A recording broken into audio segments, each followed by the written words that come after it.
আসসালামু আলাইকুম। আমি ফারজানা ফাতেমা মানিকগঞ্জ থেকে বলছি। আশা করছি আপনারা সবাই ভালো আছেন। আমরা আল্লাহর রহমতে ভালো আছি। সারা দেশে কোটি মানুষের সাথে আজ আমরা উপভোগ করলাম মহাজাগতিক একটি নিদর্শন। একদিকে পূর্ণিমার ভরা চাঁদ, তার গায়ে লাগলো পূর্ণগ্রাসন। একসাথে একাধিক মহাজাগতিক ঘটনার সাক্ষী অনেকে, বাচ্চা থেকে বুড়ো সবাই অনেক বেশি অপেক্ষা করেছিল। কয়েকদিন যাবতীয় নিউজ ফিডে দেখতে পাচ্ছিলাম, তো আমরাও সন্ধ্যার পর থেকে অনেক বেশি অপেক্ষায় ছিলাম। রাত্রেবেলা আর ছাদে যাওয়া হয়নি, তাই তো জানালার পাশে বসে বসে এই ভিডিওগুলো করেছি। আর এই ভিডিওর কিছু অংশ বিশেষ আমি আপনাদের সাথে শেয়ার করেছি। আশা করি আপনাদের কাছে ভালো লাগবে। আর শুধু ব্লাড মানি না, আমার ডেইলি রুটিনের কিছু কাজকর্ম আমি আপনাদের সাথে শেয়ার করেছি। আর কক্সবাজার থেকে কিছু টুকিটাকি অল্প জিনিস এনেছিলাম, সেটার অল্প কিছু ভিডিও আমি রেখেছিলাম, সেটাই আপনাদের সাথে দেখিয়ে দিলাম। এখানে অল্প কিছু আচার আছে আর অল্প কিছু চকলেট আছে, যেগুলো একদমই ভালো পড়েনি। দোকানদারকে বলেছিলাম যাতে ছোট বাচ্চারা খেতে পারে, সেই অনুযায়ী নরম চকলেটগুলো দিতে। ওনারা বলেছিল যে এগুলো অনেক বেশি নরম, ভালো হবে, নিয়ে যান। তবে এগুলো অনেক বেশি টানার মতো শক্ত। তো যাই হোক, আর সুফিয়ানের বাবা ঢাকা গিয়েছিল, সেই দিন সুফিয়ানের যে নতুন টেবিলটা এনেছে তার জন্য একটা ফুলদানি নিয়ে এসেছে। তো এটা এখন আমি বের করে সাজিয়ে দিব।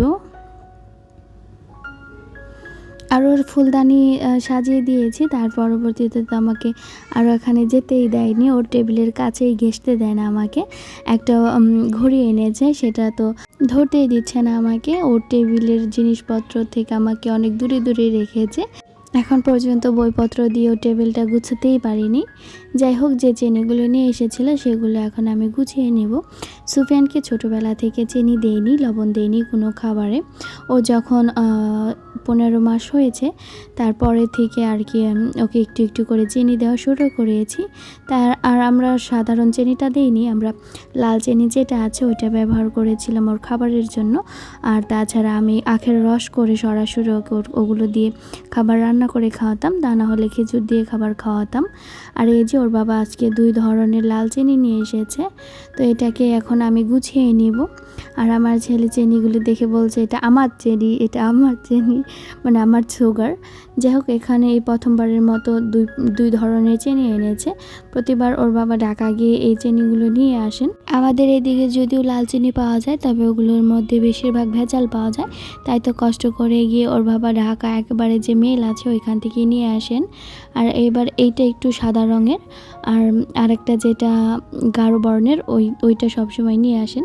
তো এইটা একটু ঝরঝরে বেশি ছিল, আর ওইটা একটু আঠালো রকমের হয়ে থাকে। যাই হোক, আমি এখন ভরে নিচ্ছি। আর আমার ভিডিওটি দেখতে দেখতে যারা এই পর্যন্ত চলে এসেছেন, প্লিজ একটি লাইক দিয়ে পুরো ভিডিওটি কন্টিনিউ করেন। এতে করে আমার এই ভিডিওটি আরও অনেকের কাছে পৌঁছাতে সাহায্য করবে।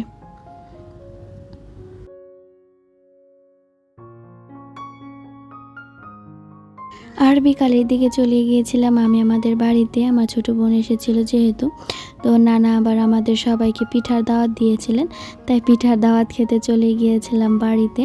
আর বাড়ির পাশে যেহেতু নদী, তাই তো নদীর সুন্দর দৃশ্যটা আমি আপনাদের সাথে শেয়ার করলাম।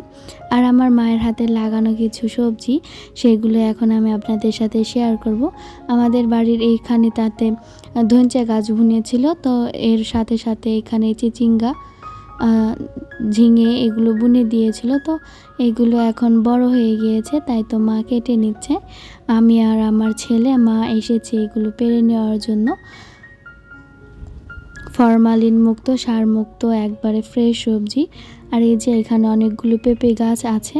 এখানে তো পেঁপে বাগান ছিল, তবে এখন অল্প কয়েকটা পেঁপে গাছ আছে। আর এই যে আমাদের এদিকে এটাকে আঞ্চলিক ভাষায় বলে ব্যাঙালু। তো এই যে ব্যাঙালু গাছটাতেও ছোট গাছে অনেক সুন্দর সুন্দর আলো হয়েছে। এটা বড় হলে আরও বেশি ভালো হবে খেতে। আর এই যে মা রান্নাঘরে চালে উঠিয়ে দিয়েছেন পুঁই শাক গাছ, এগুলো অনেক বেশি তরতাজা ছিল। আর আমার ছেলে যেহেতু পুঁই শাক খেতে পছন্দ করে, আমি সব সময়ের মতো আমাদের বাড়িতে গেলে পুঁই শাক নিয়ে আসি। আর এই যে আমার শ্বশুর আব্বা এসেছিলেন, তো আমাদের বাড়ির জন্য নিয়ে এসেছিলেন নারকেল গাছ। শুধু আমাদের জন্য না, আমার জায়ের বাবার বাড়িও দিয়ে গিয়েছিল। তো সেখানে গিয়ে আমি 3টা নারকেল নিয়ে এসেছি, নারকেলের চারা আর কি। আর এখান থেকে একটা চারা আমি আমার আপাকে দিয়ে দিয়েছি তার বাড়িতে লাগানোর জন্য। আর এদিকে মা মাটি খুঁড়ে তাতে লবণ মিশিয়ে দিয়েছে যাতে এখানে ওই পোকা বা উড়ু যেটাই বলি সেগুলো না হয়। নারকেল গাছে নাকি নিচে ইটের গুঁড়া দিতে হয়, তো ইটের গুঁড়া পাওয়া যাচ্ছিল না বলেই মা এখানে লবণ দিয়ে দিয়েছে। আর এখন এটাকে ভালো মতো মাটি দিয়ে পুঁতে দিবে। আর 2টা গাছে পুঁতে দিয়েছে আর ভালো মতো বাঁশ দিয়ে ঝাড় করে দিয়েছে বাঁশের আগা দিয়ে।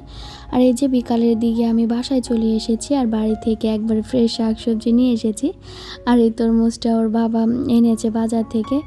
আর এদিকে আমি দুধও নিয়ে এসেছিলাম। আর একটা জিনিস দেখায়, মানুষের ফ্রিজে থাকে মাছ, মাংস, দুধ, ডিম, শাকসবজি ইত্যাদি, আর আমার ফ্রিজে থাকে হচ্ছে আমার ছেলের গাড়ি। সে এখানে গাড়িটা রেখে দিয়েছে যাতে করে গাড়িটা আইস হয়ে যায়। ওই যে এক্সকেভেটরের হাতলের মধ্যে একটু পানি দিয়েছে সেটা বরফ করার জন্য। আজকালকার বাচ্চার দুষ্টুমি আর শেষই হয় না, কমে না তো আরও বাড়তেই থাকে। যাই হোক, আমার আজকের ভিডিওটি ছিল এই পর্যন্তই। আশা করি ভালো লেগেছে। ভালো লাগলে সবাই পাশে থাকবেন, সবাই ভালো থাকবেন। আল্লাহ হাফেজ।